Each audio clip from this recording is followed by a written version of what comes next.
বিভিন্ন দেশে মুসলিম ভাইদের উপর জুলুম হইতেছে এবং ইসলামের উপর আঘাত আসতেছে। এতে বুঝাই যায় যে কিয়ামত খুব নিকটবর্তী। কখন কিয়ামত হয়ে যায় এবং দাজ্জাল চলে আসে আমরা কিন্তু জানতে পারবো না। এই ভিডিওর কথাগুলো হচ্ছে দাজ্জালের কাহিনী নিয়ে, আপনারা একটু শুনেন। ও আরেকটি কথা, আপনারা যারা যে কোনো বিষয়ের কথা শুনতে চান অথবা যে কোনো বিষয়ের মাসআলা জানতে চান, আমাকে শুধু একটি কমেন্ট করে জানিয়ে দিবেন, এর উপরে আমি ভিডিও বানিয়ে আপলোড করে দিব ইনশাআল্লাহ। এখন হুজুরের কথাগুলো একটু শুনেন। দরজা খুলে দাও এর ব্যাখ্যা কি হতো? কিসের দরজা খুলে দাও? কিসের বাঁধন খুলে দাও? নিশ্চয় একটা বাঁধনে মুসলিমদেরকে বেঁধে ফেলা হবে। তিনি ওটার বিরুদ্ধে মুসলিমদেরকে ঝাঁপিয়ে পড়বে। তখন দাজ্জালের সাথে দেখা হবে। কোন দাজ্জাল? সত্যিকারের দাজ্জালের সাথে ঈসা আলাইহিস সালামের দেখা হবে এবং ঈসা আলাইহিস সালামকে দেখা মাত্রই দাজ্জাল গলতে শুরু করবে। লবণ যেমন গলে যায় না তাপ দিলে, এমন করে গলতে শুরু করবে। এবং ঈসা আলাইহিস সালামের নিঃশ্বাসে আল্লাহ পাক একটা অন্যরকম ক্ষমতা দিবেন। ঈসা আলাইহিস সালামের নিঃশ্বাস যতদূর পর্যন্ত যাবে দাজ্জাল পালাতে থাকবে। তার নিঃশ্বাস গিয়ে দাজ্জালের গায়ে লাগা পড়ে দাজ্জাল ওইখানেই মারা যাবে। আল্লাহ পাক এই শুধু তাকে নয়, তার সমস্ত অনুসারীদেরকে আল্লাহ পাক সেখানে মেরে ফেলবেন। মুসলিমদের হাতে। কার হাতে? মুসলিমদের হাতে। এটা জায়গাটা মেনশন করা আছে, বাবেলুদ নামক জায়গা। কোন জায়গা? বাবেলুদ। যান গুগল সার্চ করে দেখেন বাবেলুদ কোন জায়গায় আছে।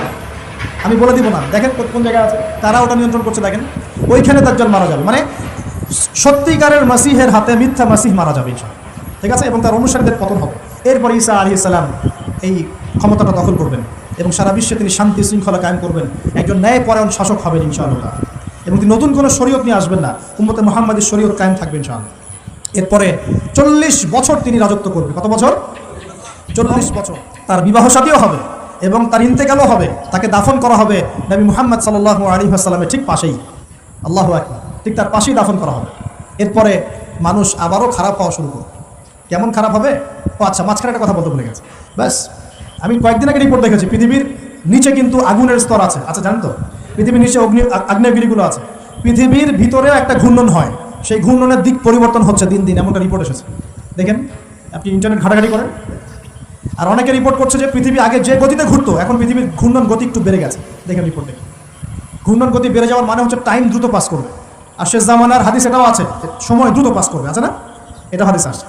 তো প্রিয় ভাইরা, এই সময় মানুষ খারাপ হওয়া শুরু করার পর এমন খারাপ হবে, আল্লাহর নাম নেওয়ার মতো কোনো মানুষ থাকবে না, আল্লাহ আল্লাহ বলার মতো কোনো মানুষ থাকবে না। তখন পশ্চিম দিক থেকে সূর্য উঠবে।